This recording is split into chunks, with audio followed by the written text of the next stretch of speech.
Hello everyone, আমি রিমঝিম চলে এসেছি আপনাদের সাথে আমার প্রথম ইনসিডেন্ট শেয়ার করার জন্য। এটা আমার নতুন ইউটিউব চ্যানেলের নতুন ইনসিডেন্ট, আর বলতে গেলে পরে প্রথম ইনসিডেন্ট। তো আমি প্রথমেই বলতে চাই যে আমি ইন্ডিয়াতে থাকি না, আমি ইন্ডিয়ার বাইরে থাকি। আমি এখন সেন্ট্রাল ইউরোপে থাকি, আমি ব্রাতিস্লাভাতে আছি। আমি ইউনিভার্সিটি যাওয়ার সময় বাসে করে যাতায়াত করি। এখন এখানে মানে সেন্ট্রাল ইউরোপে বাসগুলো ডাবল ফেসিং থাকে, ফরওয়ার্ড এবং ব্যাকওয়ার্ড ফেসিং, আপনারা অনেকেই হয়তো জানেন। আর আমি যেই রাস্তা দিয়ে বাসে করে যাতায়াত করি সেই রাস্তাটা একটু ইনক্লাইন্ড, মানে ওখানে হেঁটে হেঁটে যাতায়াত জেনারেলি করে না। কেউ যদি ইনস্টিটিউট যাওয়ার থাকে তাহলে পরে অন্য রাস্তা ধরে যাতায়াত করে, যেখানে একটু টাইম কনজিউমিং হয়। তো আমি বাসে করে যখন যাতায়াত করি তখন প্রথম দিকে আমার এরকম হতো যে একটা পার্টিকুলার ব্যাকওয়ার্ড ফেসিং সিট থাকতো, যেটার মধ্যে গিয়ে আমি বসতাম। আর ব্যাকওয়ার্ড ফেসিং সিটে আপনারা জানেন যে পেছনের দৃশ্যটাই দেখা যায়, মানে যেই জায়গাটা আমরা ছেড়ে আসছি সেই দৃশ্যটা আমরা খুব ভালো করে দেখতে পারি, কিন্তু সামনের দৃশ্যটা আমরা দেখতে পারি না। তো আমার তখন মনে হতো যে যেই সিনিক বিউটিটা আমি দেখতে পাচ্ছি বা এনজয় করতে পারছি, সেটা বোধহয় ফরওয়ার্ড ফেসিং কোনো সিটে বসলে পরে আমি পারবো না এনজয় করতে। তাই আমি পার্টিকুলারলি বাসে উঠেই চেষ্টা করতাম যে ওই সিটটায় বা ওই ধরনের সিটে বসা। এখন একদিন আমি কি দেখলাম বাসে উঠে, যে ওই ধরনের কোনো ব্যাকওয়ার্ড ফেসিং সিট অ্যাভেলেবল ছিল না। তো সেই কারণে আমি একটা ফরওয়ার্ড ফেসিং সিটেই বসলাম। ঠিক আছে, আমার একটু মন খারাপ হলো যে ব্যাকওয়ার্ড ফেসিং সিটে আমি বসতে পারলাম না।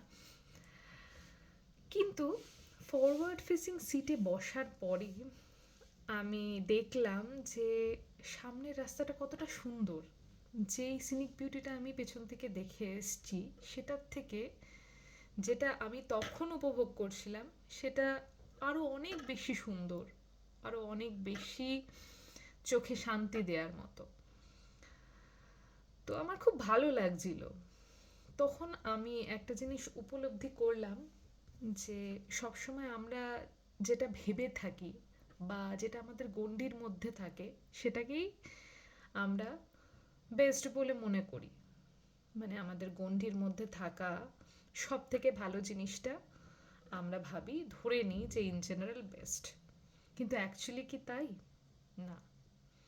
কারণ আমরা কিছু জিনিস তো তখনও এক্সপিরিয়েন্সই করিনি, যেটা আমাদের লিগের বাইরে হয়তো, বা আমরা চাইনি হয়তো মন থেকে। এক্ষেত্রে আমার ক্ষেত্রে আমার যে বিষয়টা হয়েছিল সেটা হচ্ছে আমি চাইছিলাম না, আমি নিজেকে ওই গণ্ডির মধ্যেই রাখছিলাম, যাতে আমার হাতের যে কটা অপশান আছে তার মধ্যে থেকেই আমাকে চুজ করতে হয়। আর সেই অনুযায়ী আমার কাছে ভালো সংজ্ঞাটা একরকম ছিল।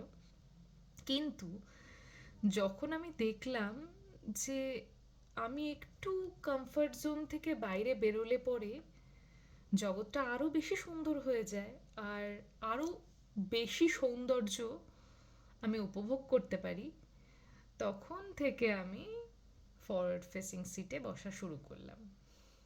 আর ওয়াল্লাহ, আমার সত্যি বলছি, সেই সময়ের পর থেকে আমার মনে হলো যে অপশন কিন্তু আমাদেরকেই চুজ করতে হয়। এখন সেটা আমরা কমফর্ট জোনের মধ্যে থেকে চুজ করব নাকি কমফর্ট জোনের বাইরে এসে চুজ করব, সেটা পুরোপুরি আমাদের নিজেদের ওপর। তো আপনারাও সেটা ভেবে দেখবেন। আর যখনই মনে হবে যে ওটা আমার ধরাছোঁয়ার বাইরে, তখন একবার শুধু ট্রাই করে দেখবেন। এখন সেটা নিজের অজান্তেই হোক, হয়তো আপনাদের ফেভারই কাজ করে যেতে পারে। ঠিক আছে, তবে চলছি আজকে। আবার দেখা হচ্ছে খুব শিগগিরই, এবং ততক্ষণের জন্য টাটা।